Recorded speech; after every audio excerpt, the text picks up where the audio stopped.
கிருஷ்ணகிரி மாவட்டம் வேப்பனஹள்ளி சட்டமன்ற தொகுதியில் அதிமுக வேட்பாளர் KP முனுசாமி சின்னக்கத்தூர் ஆஞ்சநேய கோவிலில் சுவாமி தரிசனம் செய்து தனது முதல் பரப்புரையை தொடங்கினார். இதனைத் தொடர்ந்து திறந்தவெளி பிரச்சார வாகனத்தில் குறியனப்பள்ளி, கரியச்சந்திரம், நிர்மல்வாடி, கோட்டூர், எட்டிப்பள்ளி, பாராமல், ஜெகநாதபுரம் கிராமங்களில் பரப்புரை மேற்கொண்டார். அதன்பின் ராகி தோட்டத்திற்குள் சென்று பயிர் அறுவடை செய்து கொண்டிருந்த பெண்களிடம் அதிமுக தேர்தல் வாக்குறுதிகள் அடங்கிய பிரசுரங்களை வழங்கி வாக்கு சேகரித்தார்.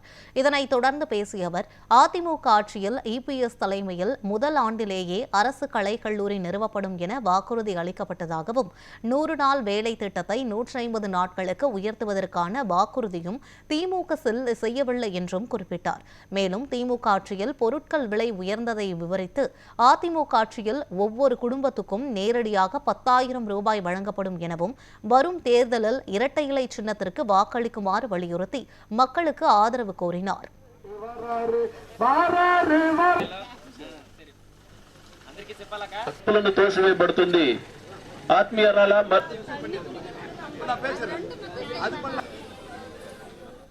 முதலமைச்சராக இருக்கின்ற திரு ஸ்டாலின் அவர்கள் 520 வாக்குறுதிகளை கொடுத்தார்கள். அதில் பிரதானமான வாக்குறுதி என்ன என்று சொன்னால், நாங்கள் ஆட்சிக்கு வந்த உடனேயே உரிமை தொகையாக மகளிருக்கு ஒவ்வொரு குடும்ப தலைவருக்கும் 1000 ரூபாய் கொடுப்பேன் என்று வாக்குறுதி கொடுத்தார்கள். அப்படி வாக்குறுதி கொடுத்ததின் அடிப்படையிலே சில சகோதரிகள் மனமாறி வாக்களித்த காரணத்தினால் அவர் ஆட்சிக்கு வந்தார். ஆட்சிக்கு வந்தவுடனே கொடுத்தாரா என்று சொன்னால் இல்லை, 3 ஆண்டு காலம் அவர் கொடுக்கவில்லை. அதே போல பல வாக்குறுதிகள், சிலிண்டருக்கு 100 ரூபாய் மானியம் கொடுக்கிறேன் என்று சொன்னார்கள், கொடுக்கவில்லை. எடப்பாடியார் அவர்கள் 5 ஆண்டு காலத்தில் ஒரு மருத்துவக் கல்லூரி கொடுத்தார், பல தொழிற்சாலைகளை கொண்டு வந்தார்.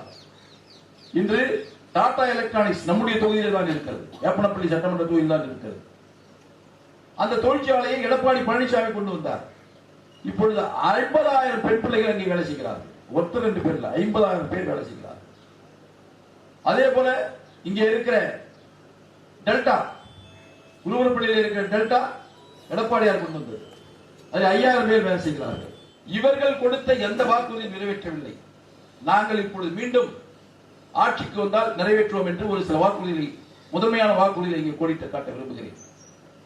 இந்த 5 ஆண்டு கால ஆட்சியில் ஒவ்வொரு குடும்பத்திற்கும் பல்வேறு சோதனை வந்தது. எப்படி என்று சொன்னால், எந்த பொருள் எடுத்தாலும் விலை ஏறிடுச்சு. ஒரு அரிசி வாங்குறியா, அதிமுக ஆட்சியில் 40 ரூபாய், இப்ப 70 ரூபாய் போச்சு. எண்ணெய் விலை ஏறி போச்சு, பருப்பு விலை ஏறி போச்சு. இப்படி குடும்பத்திற்கு சாப்பாட்டிற்கு உபயோகப்படுத்தக்கூடிய மூலப்பொருள் முழுவதுமே விலை ஏறிடுச்சு. கரண்ட் பில் விலை ஏறிடுச்சு. இப்படி எல்லாம் விலை ஏறியதனால் இந்த 5 ஆண்டு காலம் சிரமப்பட்ட ஒவ்வொரு குடும்பத்திற்கும் உங்கள் ஆசையோடு வெற்றி பெற்று ஆட்சிக்கு வந்தால் ஒரே தவணையாக, ஆட்சிக்கு வந்த உடனே திமுக மாதிரி இல்ல, 3 வருஷம் கழிச்சு இல்ல, அதனால அழுத்தமா சொல்றேன், ஒரே தவணையாக 10,000 ரூபாய் ஒவ்வொரு குடும்பத்திற்கும் வழங்கப்படும் என்ற வாக்குறுதி நான் கொடுக்கிறோம்.